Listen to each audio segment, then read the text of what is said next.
അസ്സലാമു അലൈക്കും വറഹ്മത്തുള്ളാഹി വബറകാതുഹു. പ്രിയപ്പെട്ടവരെ, വിശുദ്ധ ഖുർആനും ആധുനിക ശാസ്ത്രവും അതിൻ്റെ പുതിയ തലങ്ങളിലേക്ക്, പുതിയ ആശയപ്രപഞ്ചത്തിലേക്ക് നമ്മൾ സഞ്ചരിച്ചുകൊണ്ടിരിക്കുകയാണ്. ഇന്നലെ നമ്മൾ വളരെ ഞെട്ടിപ്പിക്കുന്ന അല്ലെങ്കിൽ വളരെ എക്സൈറ്റഡ് ആയിട്ടുള്ള ഒരു കാര്യത്തെ പറ്റിയായിരുന്നു സംസാരിച്ചത്. The expansion of the universe.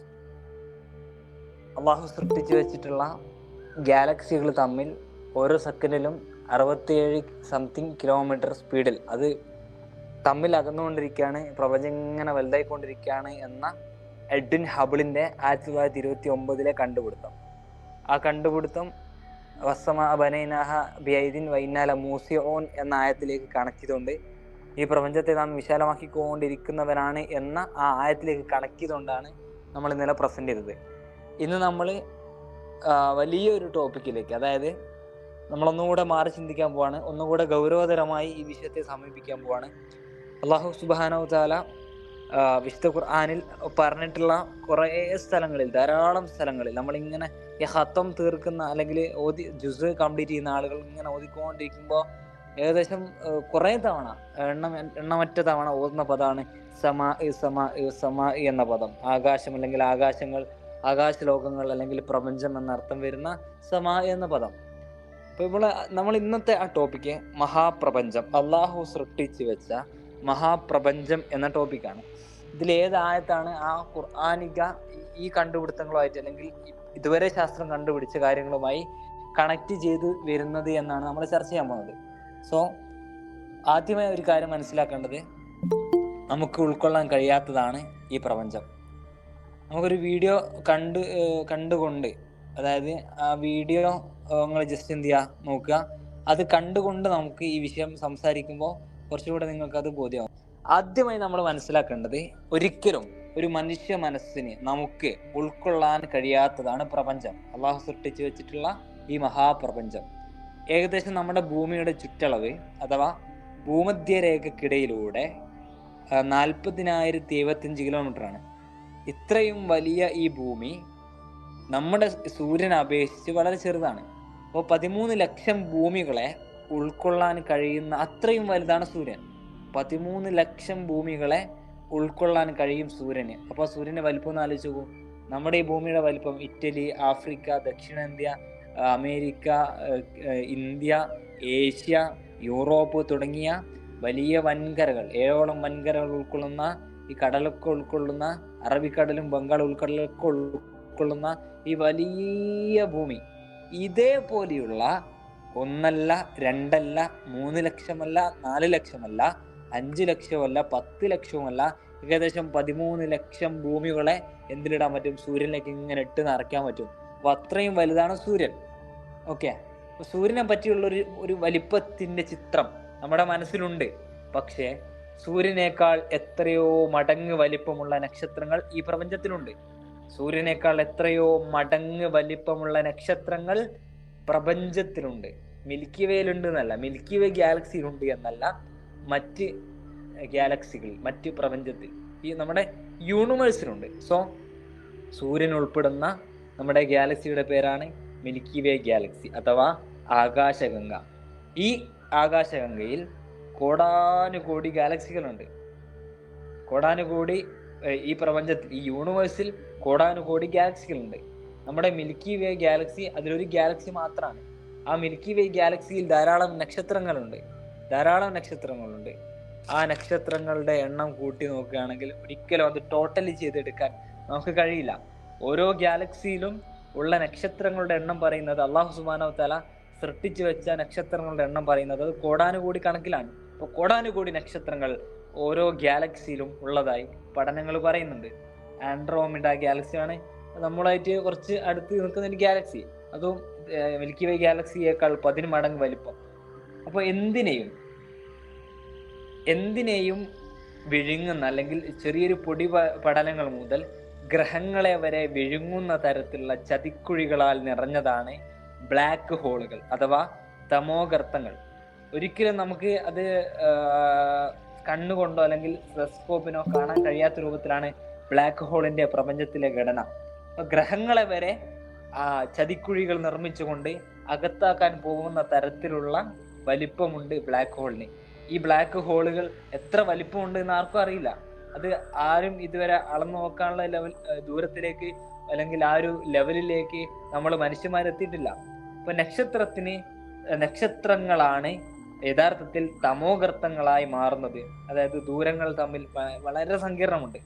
സൂര്യൻ കഴിഞ്ഞാൽ നമ്മുടെ ഭൂമിയോട് ഏറ്റവും അടുത്ത് സ്ഥിതി ചെയ്യുന്ന പ്രോക്സിമ സെഞ്ചുറി, അതാണ് സൂര്യൻ കഴിഞ്ഞാൽ നമ്മളോട് ഏറ്റവും അടുത്ത് സ്ഥിതി ചെയ്യുന്ന മറ്റൊരു നക്ഷത്രം പ്രോക്സിമ സെഞ്ചുറി. ഈ പ്രോക്സിമ സെഞ്ചുറിയിലെ പ്രകാശം ഭൂമിയിലെത്താൻ ഏകദേശം 4.21 വർഷം വേണം. ഏകദേശം ഒരു സെക്കൻഡിലെ ഈ പ്രോക്സിമ സെഞ്ചുറിയിൽ നിന്ന് ഭൂമിയിലേക്ക് ഒരു സെക്കൻഡിൽ 3 ലക്ഷം കിലോമീറ്റർ വേഗതയിലാണ് അത് വരുന്നത്, അതായത് പ്രകാശം വരുന്നത്. അങ്ങനെ വരുന്ന പ്രകാശം 4.21 വർഷം എടുക്കുന്നുണ്ട് ഭൂമിയിലേക്ക് എത്താൻ. അതായത് 2,992.458 കിലോമീറ്റർ വേഗത. ആലോചിച്ച് നോക്കൂ. ഇതാണ് ഈ വേഗതയാണ് ശൂന്യതയിലൂടെ പ്രകാശത്തിന്റെ വേഗത. അപ്പൊ ഇങ്ങനെ ഒരു വർഷം കൊണ്ട് പ്രകാശം സഞ്ചരിക്കുന്ന ദൂരത്തെയാണ് പ്രകാശവർഷം എന്ന് നമ്മൾ വിളിക്കുന്നത്. അതായത് ഒരു ദിവസം ആകെ 86,400 സെക്കൻഡുകൾ ഉള്ളത്. 60 × 60 × 24 86,400.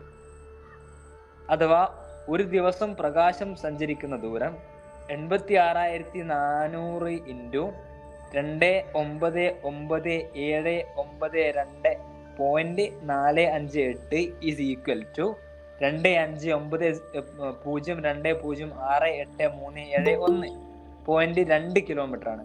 അപ്പൊ അതിന്റെ വലിപ്പം അല്ല പ്രകാശത്തിന്റെ ദൂരം അവിടെ നിങ്ങോട്ടുള്ള ഒരു ലോങ് എത്രത്തോളമാണ് എന്ന് നമ്മുടെ മനസ്സിന് പോലും ഉൾക്കൊള്ളാൻ കഴിയാത്ത രൂപത്തിലാണ് അക്കങ്ങളുടെ ഘടന കിടക്കുന്നത്. അത്രയും വലിയ അക്കാണ് ഞാൻ ഇപ്പോൾ ടോട്ടൽ ചെയ്തപ്പോൾ കിട്ടിയത്.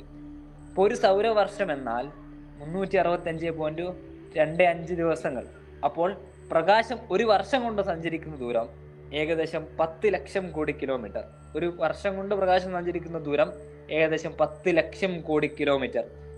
384,403 കിലോമീറ്റർ അകലെയാണ് ചന്ദ്രൻ. ആ ചന്ദ്രനിൽ നിന്ന് പ്രതിഫലന പ്രകാശം ഭൂമിയിലെത്താൻ ഒരു 1.3 സെക്കൻഡ് 1.3 സെക്കൻഡും 15 കോടി കിലോമീറ്റർ അകലെയുള്ള സൂര്യന്റെ പ്രകാശം ഭൂമിയിലെത്താൻ 8.3 മിനിറ്റ് മതി. ഒന്ന് ആലോചിച്ച് നോക്കൂ. ചന്ദ്രൻ എന്ന് പറയുന്നത് 3 ലക്ഷം കിലോമീറ്റർ അപ്പുറത്തുള്ള ഒരു സംഭവമാണ്. അവിടെ നിന്ന് ഇങ്ങോട്ടേക്ക് എത്താനാണ് 1.3 സെക്കൻഡ്. 1.3 സെക്കൻഡ് കൊണ്ടാണ് ചന്ദ്രനിലെ പ്രതിഫലനം ഭൂമിയിലെത്തുന്നത്. പക്ഷെ 15 കോടി കിലോമീറ്റർ അകലെയാണ് ഭൂമി സൂര്യനിലേക്ക്, അല്ലെങ്കിൽ സൂര്യൻ ഭൂമിയിലേക്ക്. അവിടെ നിന്ന് എത്തുന്ന സമയത്ത് 8.3 മിനിറ്റ് എടുക്കുന്നുണ്ട് എന്നാണ്. 8.3 മിനിറ്റ് എടുക്കുന്നുള്ളതാണ്. അപ്പൊ അതിന്റെ പ്രകാശത്തിന്റെ വേഗത നമ്മളൊന്ന് ആലോചിച്ച് നോക്കൂ. ഈ പ്രകാശത്തിനെ സൃഷ്ടിച്ച അള്ളാഹു ഇതൊക്കെ അറിയുമ്പോഴാണ് നമ്മുടെ ഞാൻ നേരത്തെ പറഞ്ഞ പ്രോക്സിമ സെഞ്ചുറി നമ്മിൽ നിന്ന് എത്ര അകലെയാണ് എന്ന് നമുക്ക് ബോധ്യപ്പെടുക. നമ്മൾ രാത്രി ഇങ്ങനെ ആകാശത്ത് കാണുന്ന ഏറ്റവും പ്രകാശമേറിയ നക്ഷത്രമാണ് തിരുവാതിര നക്ഷത്രം. നമുക്കറിയാം 587 പ്രകാശ വർഷം അകലെയാണ് തിരുവാതിര എന്ന് നമ്മൾ പേരിട്ട് വിളിക്കുന്ന നക്ഷത്രം ഉള്ളത്. അതായത് 587 വർഷങ്ങൾക്ക് മുൻപ് തിരുവാതിരയിൽ നിന്ന് പുറപ്പെട്ട പ്രകാശമാണ് ഇന്ന് നമ്മൾ കാണുന്നത്. മറ്റൊരു വിധത്തിൽ പറഞ്ഞാൽ 587 വർഷങ്ങൾക്ക് മുമ്പുള്ള തിരുവാതിരയാണ് നാം ഇന്ന് കാണുന്നത്. ഓക്കെ, നമ്മുടെ ഗാലക്സിയുടെ കേന്ദ്രത്തിൽ നിന്ന് 30,000 പ്രകാശ വർഷം അകലെയാണ് സൂര്യനുള്ളത്. സൂര്യനും ഏറ്റവും അകലത്തില്ലാത്ത നക്ഷത്രവും തമ്മിൽ ഏകദേശം 30,000 പ്രകാശ വർഷം ദൂരം ഉണ്ടെന്നാണ്. സൂര്യനും ഏറ്റവും അകലത്തല്ലാത്ത നക്ഷത്രവും തമ്മിൽ 30,000 പ്രകാശ വർഷം ദൂരമുണ്ട്. ഇനി നമുക്ക് ഭൂമിയിലേക്ക് വരാം.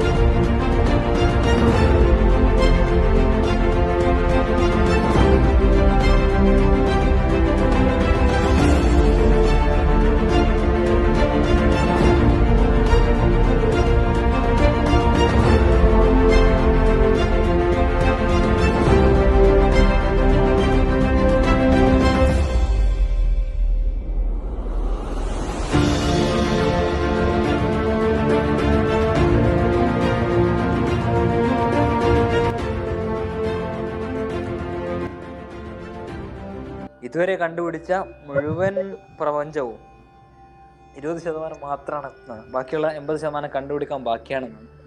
അപ്പൊ അതിന്റെ വലിപ്പം ഇനി 80% കണ്ടുപിടിക്കാൻ ബാക്കിയുണ്ടെങ്കിൽ ഈ മഹാപ്രപഞ്ചത്തിന്റെ യൂണിവേഴ്സിന്റെ വലിപ്പം എത്രയാണെന്ന് ആലോചിച്ചു. സുബ്ഹാനല്ലാഹ്. ഇനി ഇത്രയും വലിയ പ്രപഞ്ചം അള്ളാഹു സൃഷ്ടിച്ചു വെച്ചു. ഖുർആനിൽ എവിടെയാണ് ഈ പ്രപഞ്ചം ഇങ്ങനെ ഉണ്ട് എന്നതിന്, അല്ലെങ്കിൽ ഈ ഒരു പ്രപഞ്ചത്തിലേക്ക് വിരൽ ചൂണ്ടുന്ന ആയത്ത്? വിശുദ്ധ ഖുർആൻ നിങ്ങൾക്ക് സ്ക്രീനിൽ കാണാൻ പറ്റും. വിശുദ്ധ ഖുർആനിലെ 2-ാമത്തെ സൂറ, സൂറത്ത് അൽ-ബഖറയിലെ 29-ാമത്തെ ആയത്ത്. ഹുവല്ലദീ ഖലഖ ലക്കും മാ ഫിൽ അർളി ജമീഅൻ സുമ്മ ഇസ്തവാ ഇലസ് സമാഇ ഫസവ്വാഹുന്ന സബ്അ സമാവാത് വഹുവ ബികുല്ലി ഷൈഇൻ അലീം. അള്ളാഹുവാണ് നമുക്ക് അല്ലെങ്കിൽ നിങ്ങൾക്ക് ഭൂമിയിലുള്ളത് മുഴുവനും സൃഷ്ടിച്ചെന്നവൻ. പിന്നെ അവൻ ആകാശത്തിലേക്ക് തിരിഞ്ഞു. അതായത് ഈ സൃഷ്ടിപ്പിന്റെ സമയത്ത് ഫസ്റ്റ് സ്റ്റാർട്ടിങ്, ആ ബിഗിനിങ് ടൈം ഓഫ് ഖലഖ് അല്ലെങ്കിൽ സൃഷ്ടിപ്പിന്റെ ആദ്യ സമയത്തിനെ പറ്റിയാണ് പറയുന്നത്. അപ്പൊ ഭൂമിയിലുള്ളത് മുഴുവനും സൃഷ്ടിച്ചെന്നവനാണ് അള്ളാഹു. പിന്നെ അവൻ ആകാശത്തിലേക്ക് തിരിഞ്ഞു, അവയെ 7 ആകാശങ്ങളാക്കി ശരിപ്പെടുത്തിയിരിക്കുന്നു.